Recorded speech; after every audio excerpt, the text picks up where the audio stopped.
একটা জিনিস খেয়াল করেছেন, আমেরিকাকে এতগুলো দেশ সহায়তা করছে, ইসরায়েল সঙ্গ দিচ্ছে, কিন্তু ইরানের পাশে কেউ নেই। নিঃসঙ্গ ইরান একা একা সমস্ত শত্রুর বুকে কাঁপন ধরিয়ে দিচ্ছে।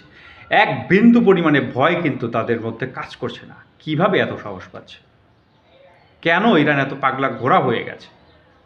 আসলে ইরানের হারানোর এই মুহূর্তে আর কিছুই নেই। যুগের পর যুগ তাদের শীর্ষস্থানীয় ব্যক্তি, নেতৃস্থানীয় ব্যক্তি, শীর্ষস্থানীয় বিজ্ঞানী সবাইকে মানে গুপ্ত হত্যা বা যে কোনোভাবে প্রকাশ্যে হত্যা করেছে আমেরিকা, ইরান, ইসরায়েল সম্মিলিতভাবে। এই মুহূর্তে একদিনে 40 জন, অর্থাৎ তাদের পিতা সমতুল্য সর্বোচ্চ ধর্মীয় নেতা আয়াতুল্লাহ খামেনিকে হত্যার পরে ইরান এই মুহূর্তে প্রতিশোধের নেশায় উন্মাদ হয়ে গেছে। এই মুহূর্তে ইরান কাউকেই আর পরোয়া করছে না। তার মানে তারা সম্মিলিত আক্রমণ চালাচ্ছে, সবগুলো বাহিনী একত্রিত হয়ে নির্দিষ্ট লক্ষ্যে কিন্তু আঘাত করছে, এলোমেলো আক্রমণ করছে না। তারা যেসব জায়গায় আমেরিকান বাহিনী রয়েছে, যে সকল জায়গায় মোসাদের এজেন্ট রয়েছে, যে সকল হোটেলে মোসাদ রয়েছে, সেই সকল জায়গায় কিন্তু আক্রমণ করছে। কোনো বেসামরিক ভূমি ব্যবহার করে মানে বেসামরিক যে সকল জায়গা রয়েছে সেখানে কিন্তু আক্রমণ এখন পর্যন্ত করেনি ইরান।